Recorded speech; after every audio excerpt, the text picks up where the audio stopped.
Hello les loups, c'est Max Coach Masseur. Aujourd'hui on se retrouve pour une nouvelle vidéo pour voir ensemble qu'est-ce qu'il faut faire quand vous n'aimez pas les aliments sains. Alors ce qu'il faut savoir, c'est que le plaisir alimentaire est quelque chose de complexe. C'est une construction à la fois biologique, physiologique, affective, psychologique et enfin sociologique. Oui, ça fait pas mal de choses.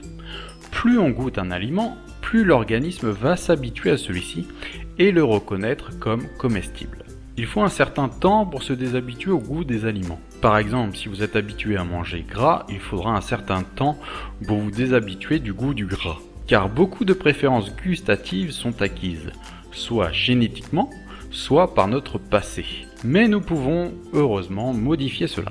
On peut aimer instantanément cet aliment parce qu'il nous rappelle quelque chose apprécié dans le passé. Aujourd'hui, il faut bien l'avouer, nos papilles et nos organismes sont habitués à un niveau de sel et de sucre assez élevé. Au passage, je vous signale que l'industrie du sucre ne s'est jamais mieux portée qu'aujourd'hui et qu'elle rapporte énormément d'argent à ceux qui en tirent les ficelles. Au fil des décennies, l'industrie alimentaire a fait en sorte de nous habituer à avoir un goût sucré.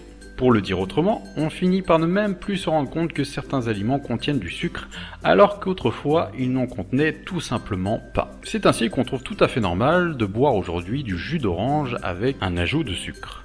Notre histoire alimentaire, la façon dont on mange, influence nos préférences. Si l'on se force à s'habituer à manger un certain type d'aliment, on aura envie d'en consommer plus souvent et on y prendra certainement goût. Par exemple, des études ont montré que pour s'habituer à un nouvel aliment, les enfants ont besoin de le goûter entre 5 et 15 fois. Il en va de même à l'âge adulte, même si c'est un peu plus complexe. L'exposition au goût est une chose avec laquelle on grandit, mais avec laquelle on naît aussi. Dans l'état de fœtus, nous percevons ainsi les goûts de ce que mange notre mère. Des expériences ont démontré que des enfants dont les mères consommaient de l'ail pendant leur grossesse seront plus à même d'aimer le goût de l'ail plus tard. Le plaisir alimentaire est un processus changeant et flexible. On peut le construire et le déconstruire dans une certaine mesure.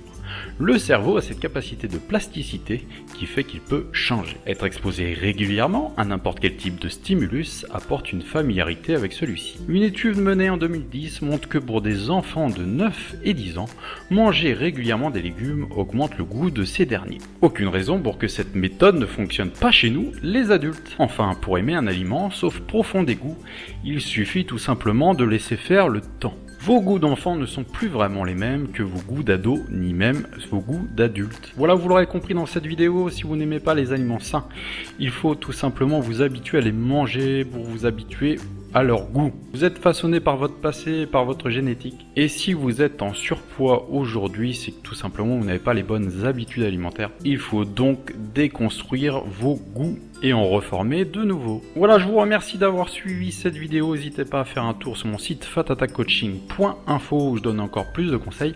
Je vous dis à bientôt pour une prochaine vidéo. C'était Max Coach Master. Bye.